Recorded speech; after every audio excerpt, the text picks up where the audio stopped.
welcome back to Crawlspace, Tarik. Thank you very much for joining us tonight, and thank you very much for the interview you previously granted us, which sort of got us into this subject. So we want to thank you for all your help. It's been great so far. Yeah, thanks for having me on again. Oh, we got a really good reaction from the listeners after your interview, the first round. So, yeah, very excited to have you back on and to elaborate on certain things that, we just didn't have time for. It's like trying to drink from an open fire hydrant. This case, there's so much information coming at you, and you're a really good conduit for all that. What is this, Brooklyn in the 60s? Amazing. Just a metaphor I heard recently. Okay. NPR. So what is it about the car specifically that you want to continue with, or you want to talk about? What I did about the car is that I took the explanation that was given to me, and I spoke with the owner of an Oldsmobile, who's had Oldsmobiles for like the past 20 years, and he's like in his mid-30s now, and I just went to see him and to confirm what was told to me, and he said that it's possible. The exact thing that was said to me by my main informant was that she was taken out of the car, and then there was this tall guy who was in the group, and he got behind the wheels, but because he's too tall and he didn't move the seat, he basically hit his knee under the dashboard trying to brake as he was turning the car around. That's word for word what was said to me. And what I did was I took that information and I went to see the owner of an Oldsmobile, and I said, well, look at the picture of the car. Is that possible that if the car is left in the same position, is it possible that someone who's taller could not reach the power pedal? He could only, or the brake pedal, sorry. He could only reach the power pedal. And I asked him that question, and he said, yes, that's a possibility. So what I think happened is that they took her out. The car was still in the middle of the road. At least that's what the psychic claims, and that's what I initially believed as well. And so the guy got in.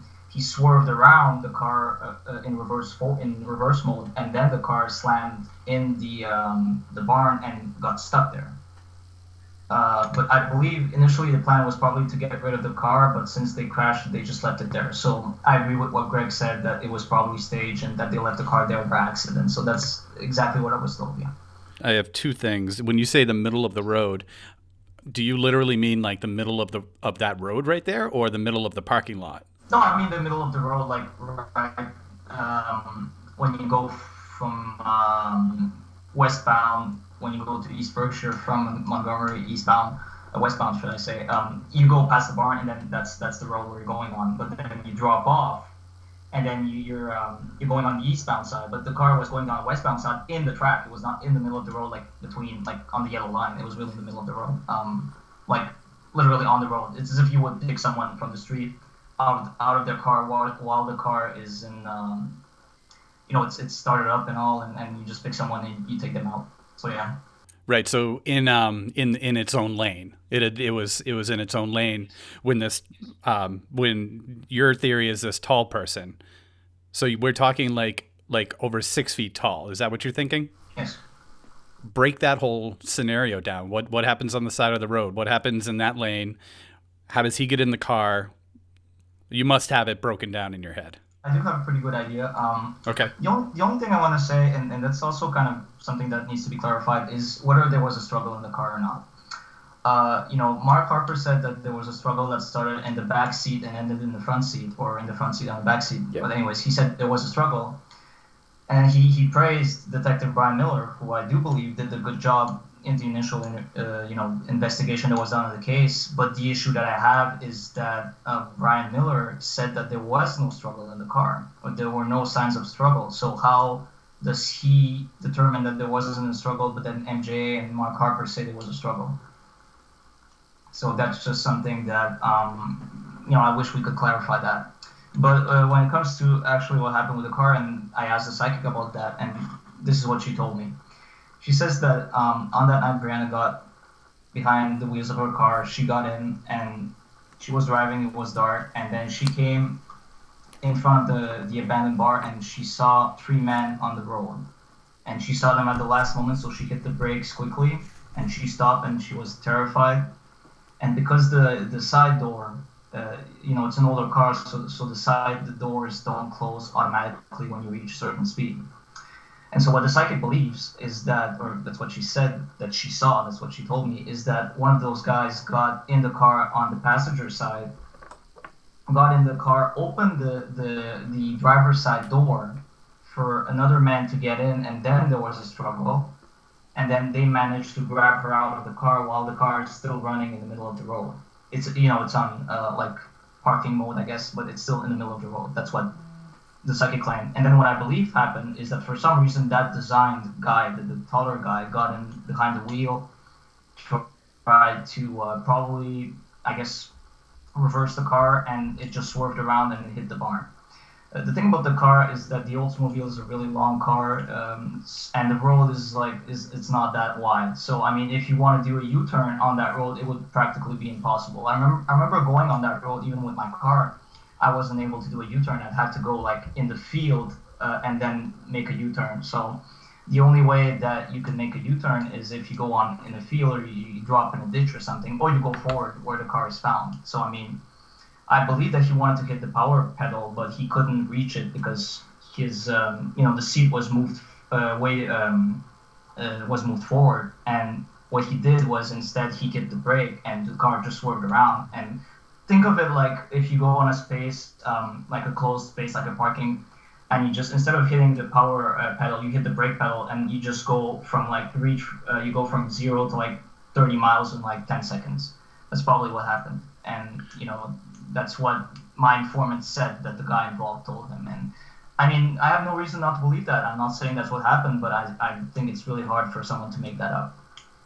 And Greg Overacker seems to say the same thing. So it's pretty. It's the psychic thing is pretty. We tried that once. And we got a ration. But I can see how psychics can at least open up your thoughts to a new way of looking at it. The specificity of 3 men blocking her and she has to swerve. I take that with a little grain of salt, but I do like the breakdown afterward, how a car can get into that position. Do you know about anyone that was in her circle of friends that was tall like that?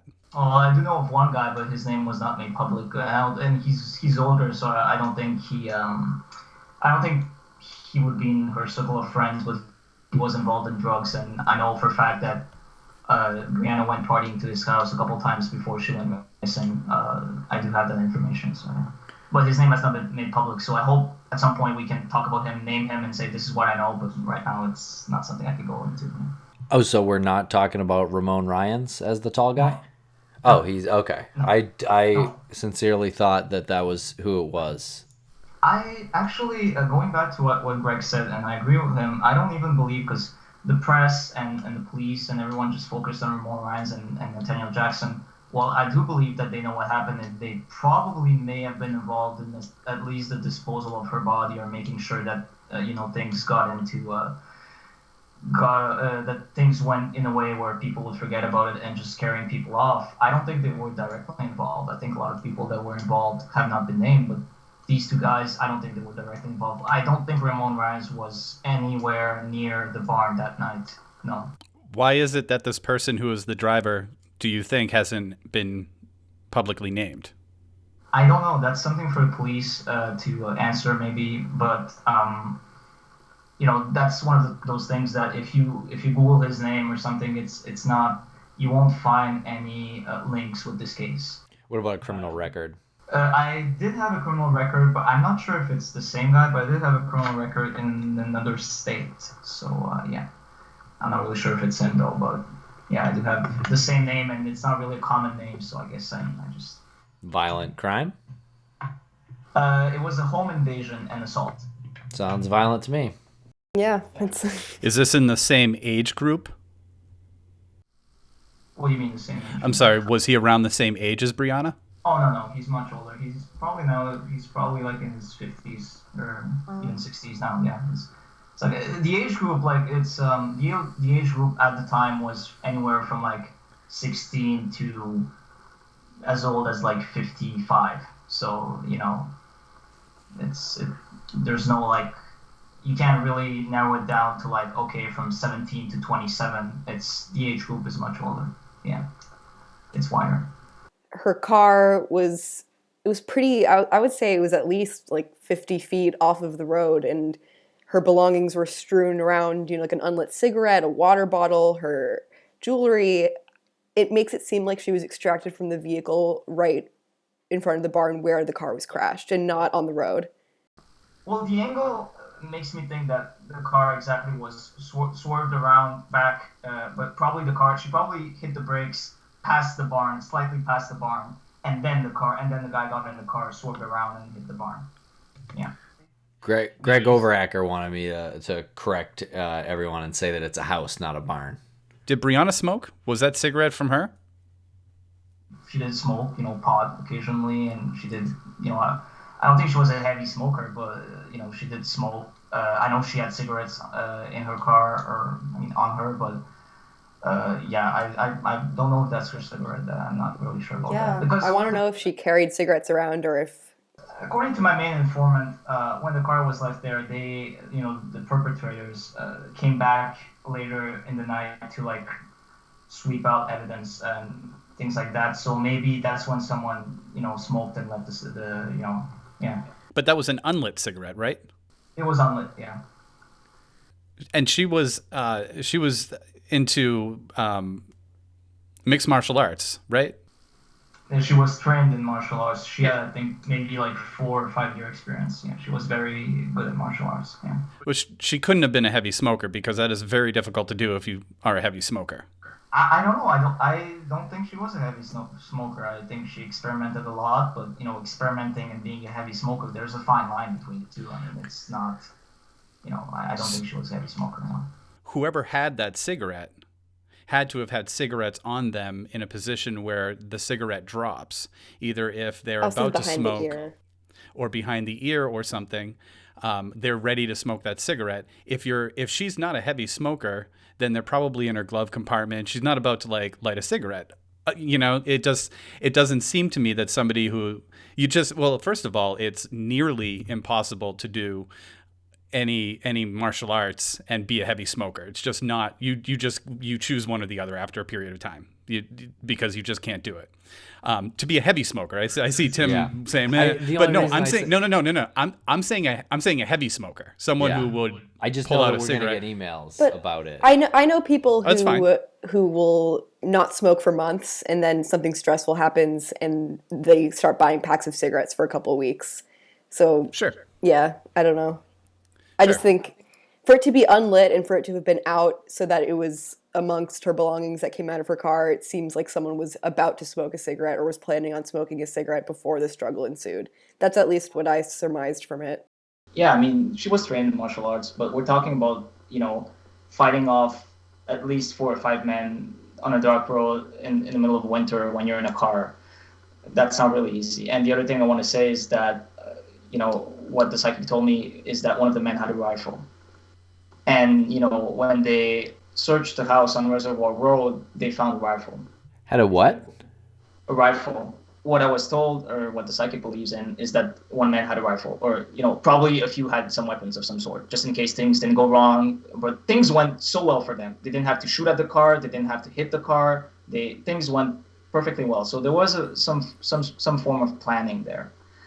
And what I want to say about the rifle is that, maybe it's a coincidence, but when they looked at the searched house on Reservoir Road, where Ramon Rines and Timothy Powell were living, the house they were renting at the time, they found a rifle. They confiscated a rifle. So is that a coincidence? Maybe, maybe not. But that's something to think about. Yeah. Something also to think about is, I wonder how many people up there have a rifle. I'm pretty sure most homes, if you went up there, have some form of a rifle in there. Oh yeah, that is. Yeah.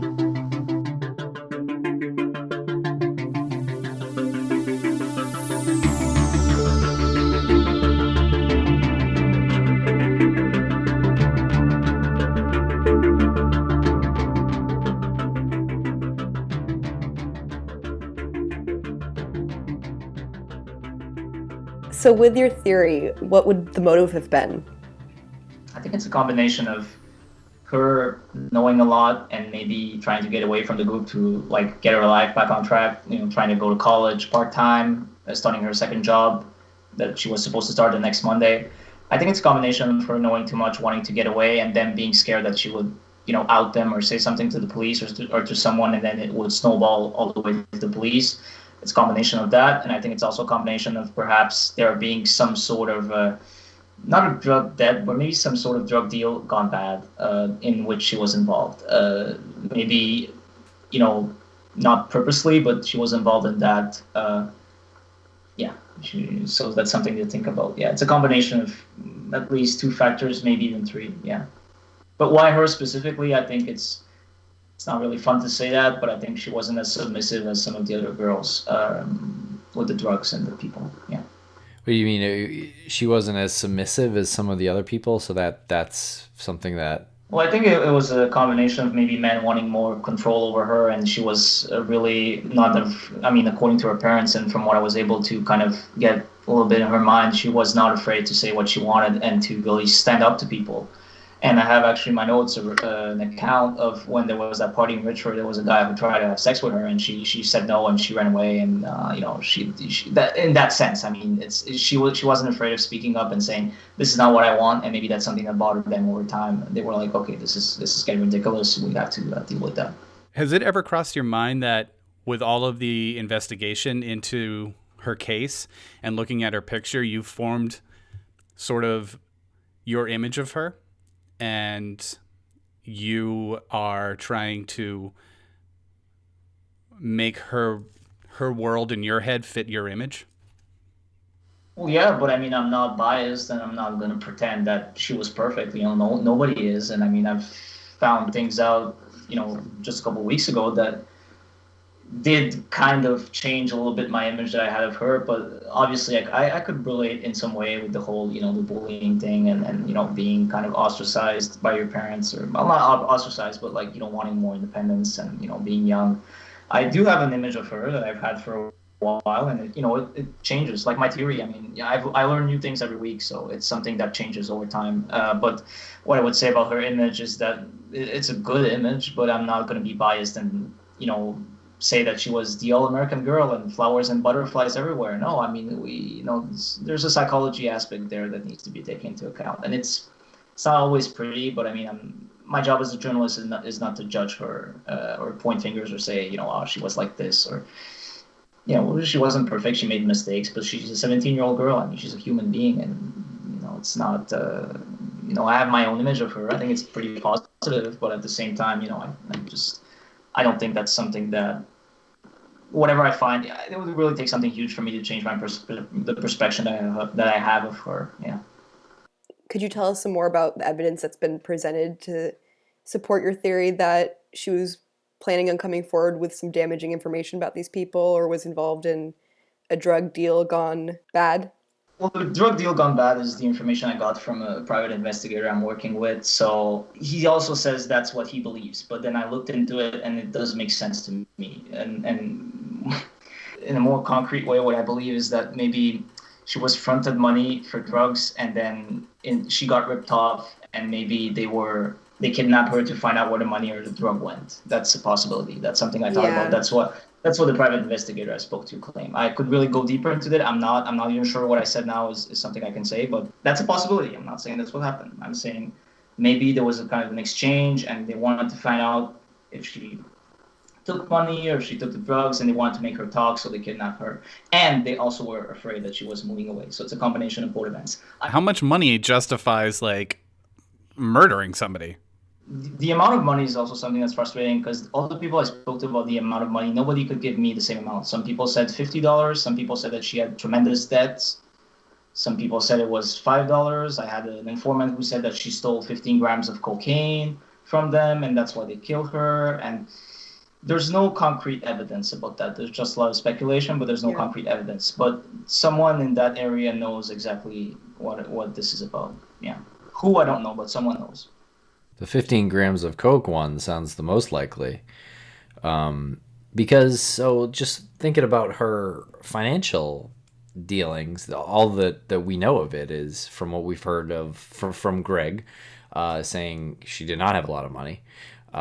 This was not someone who probably could have lent a great deal of money to drug dealers to purchase drugs, and maybe she would get it paid back. That was one rumor that I read online, that it was up to $2,000, I believe, was the number that she lent someone.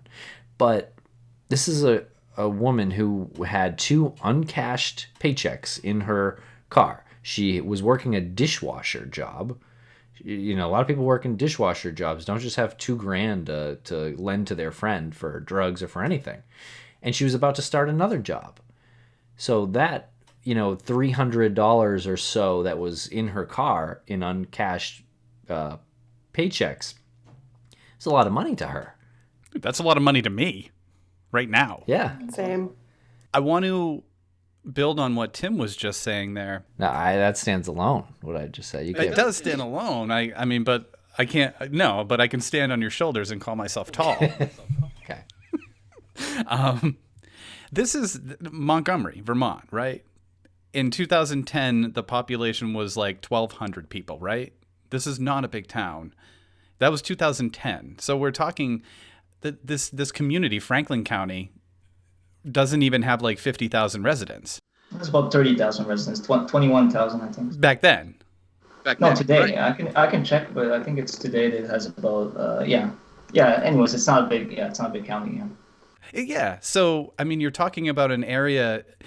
Are people really that brazen that they can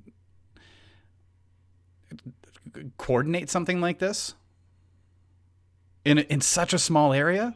Yeah, well, that's why I think they had help from the locals, because the locals knew the area better than they did, and that's why, like I said on the first episode I was on, they could not pull this off without any help, without getting some form of help from the locals.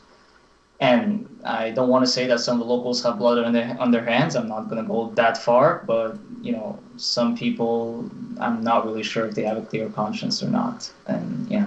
That's something for them to think about when they sleep at night, or when the anniversary comes up, or when they try to sleep at night. I'll go ahead and say it, that if you had something to do with this, and yeah, you have blood on your hands.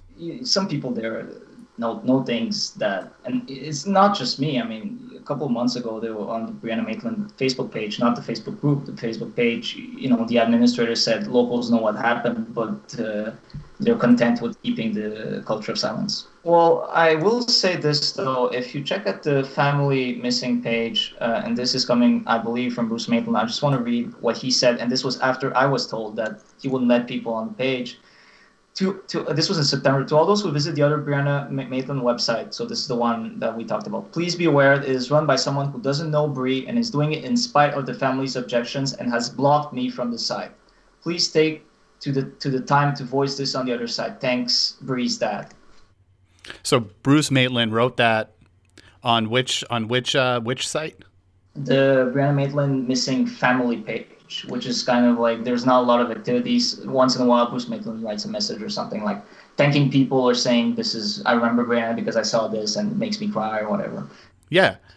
So Bruce Maitland, who doesn't comment that often, only when it's important enough, wrote that to specifically say, just to let you know out there, that he's letting people know this particular site is not endorsed by the family, and as a matter of fact, he's blocked. I didn't know that he was blocked, but Brianna's aunt, Tammy Fisher, did tell me that she went into more details. I have the email somewhere, but you have to look it up. But she did say that, you know, that person doesn't allow the family in. Maybe we'll reach out and see if he wants to be on the show.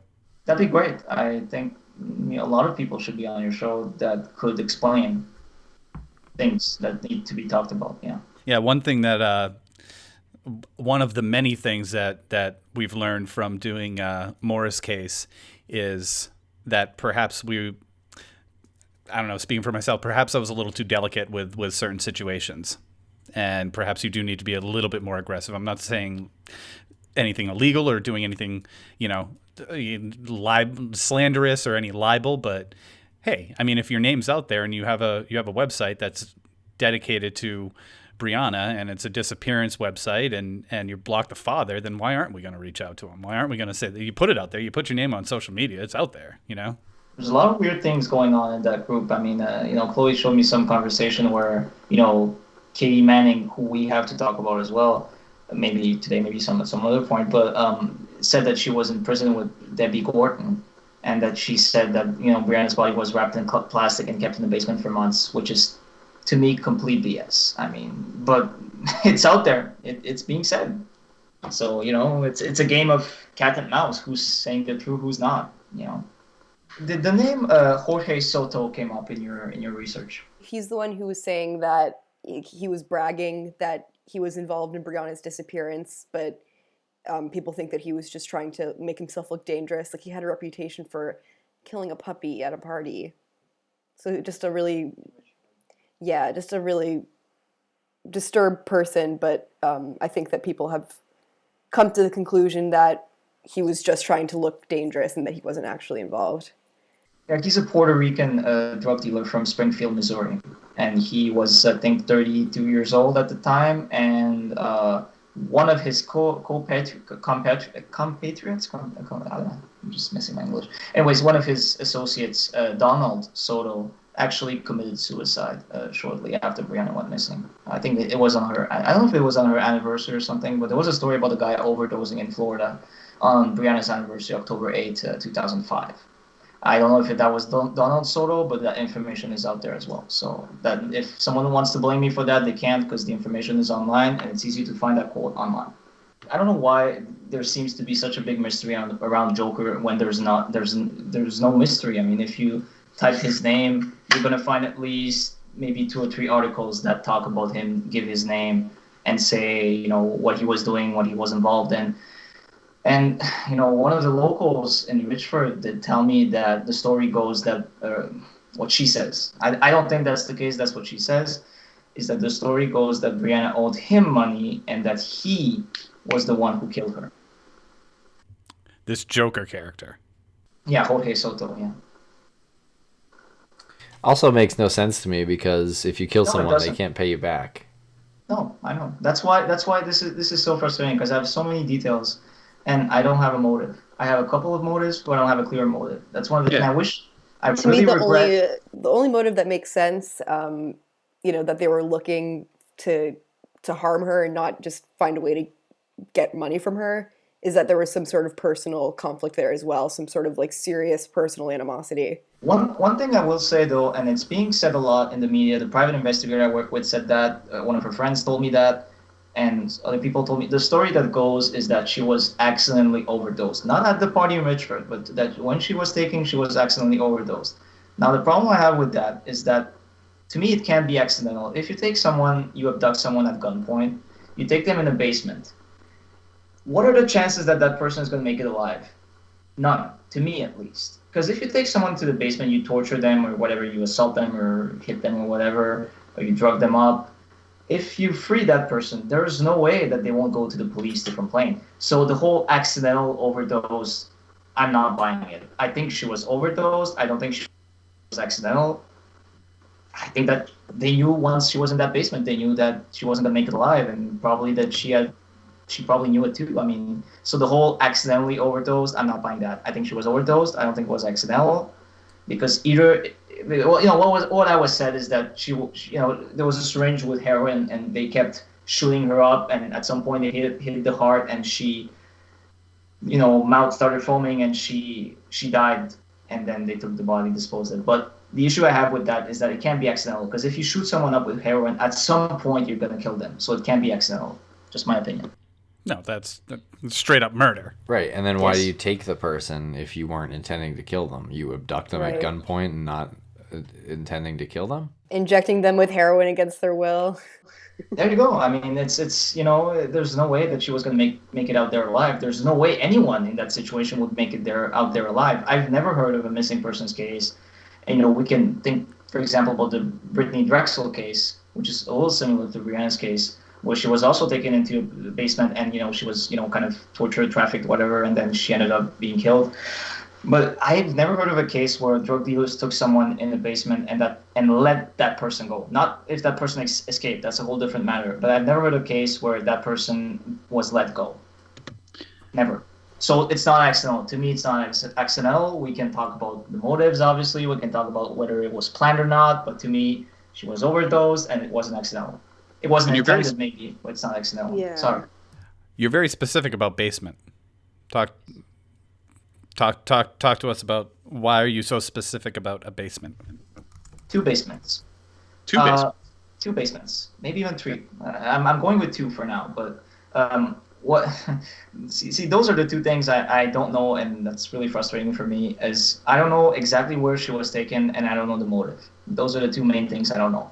The house on Reservoir Road is where Ramon Ryans and Timothy Powell lived at the time. The house was rented to a local, an older man who I met in Richford. I think his name is Gary or Jerry or something like that.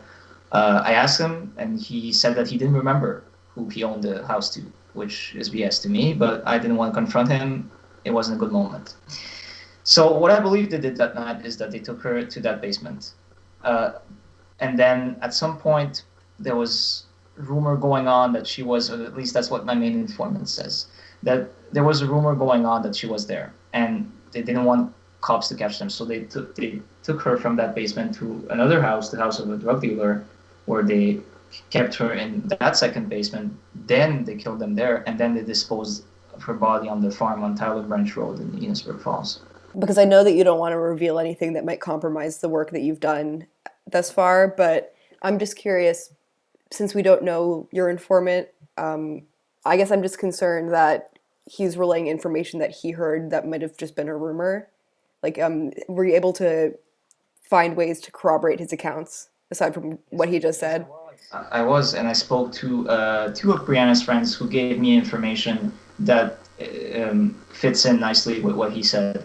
Either he's a complete liar who should be nominated to the Oscars, or 90% to 100% of what he says is true. And even if 50% is true, we could really move this case forward. The problem is having someone to corroborate it. But to answer your question, what he told me is that he was told directly by these people at least 3 times. 3 of them confessed, yes, I was there, this is what happened, this is where she was taken.